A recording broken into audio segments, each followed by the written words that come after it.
Well, hopefully, we better be mentally prepared to go out here and compete our butts off. We have a lot, to play for.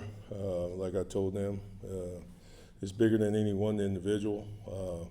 It's about sending these seniors out the right way, finishing this thing off.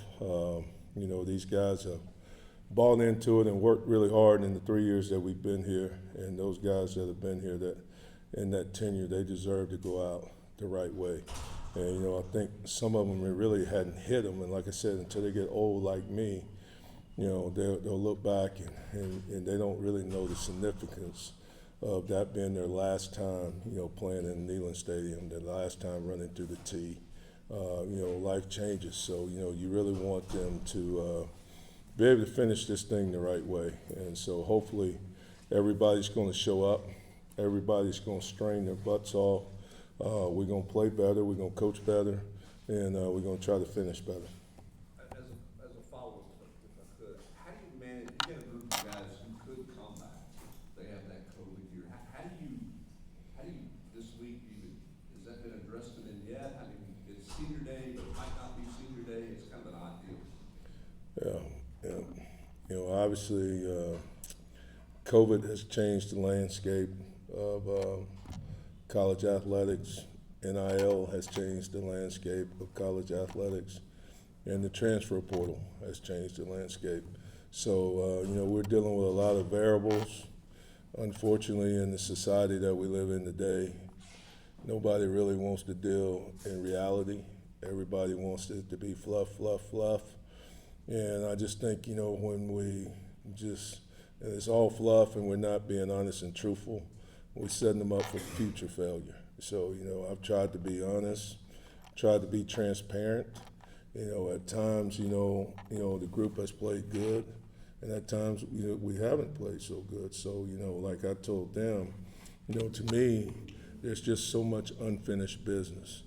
And I'm not an advocate of that the grass is always greener.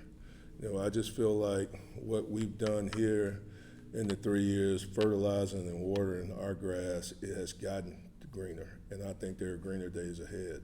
So, guys got to want to be a part of that, and it's got to be something, bigger than them. I want them to have pride, in having an opportunity to play at a place like the University of Tennessee, and I mean that. We're blessed, with the opportunity to be here. We need to know that. And we need to cherish that, and it has to mean something. I'm sitting there looking at film, and I know certain guys, hey, this is their third school. Me personally, I just couldn't imagine, doing that. Where are you going to call home? I mean, where is going to be your school? So it's difficult, but I know it's different, and I know we all have to adapt. We just got to try to hold on to the guys that we got, and then try to pour into them and just love on them and just show them that this is the right place. And hopefully we'll keep most of them. I'd love to keep all of them, but you have to be realistic.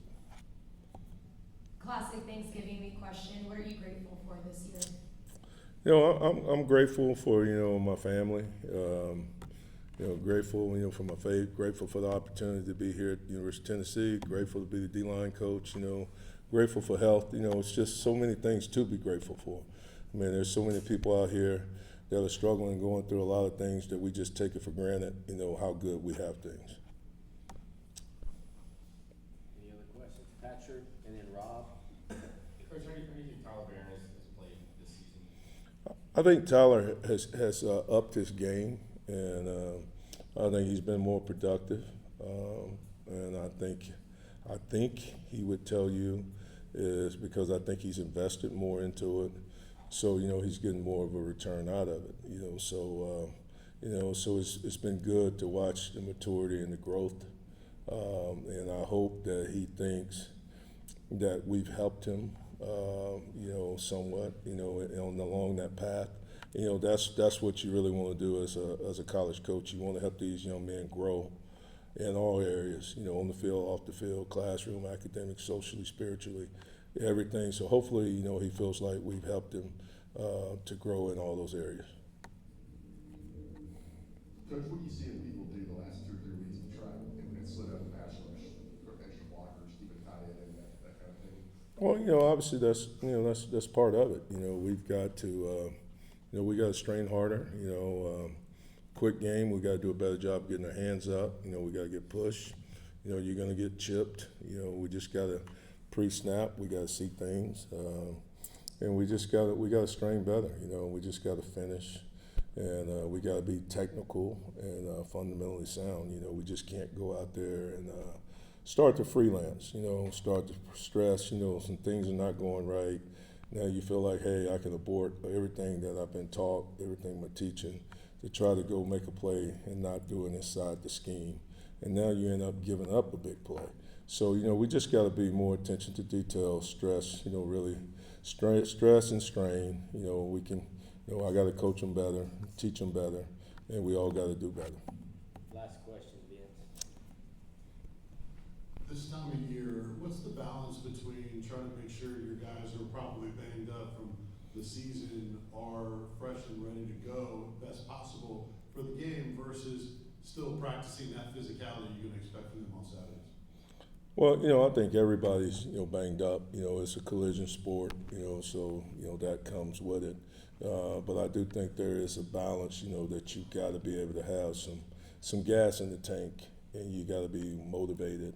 My thing, this week, man, is so much bigger than us as individuals. It's about these guys that'll never have the opportunity again to run through that tee and to play in Neyland Stadium. It's about playing for your brothers. It's about landing on the line for your brothers. That's one of the things that I have tried to stress in my room is trying to be more selfless. That it's not about us. Let's make it so much bigger than us. So hopefully, I'm hoping and praying that that's going to carry over because we've got some really good young men that deserve to go out the right way. Thank you, Coach.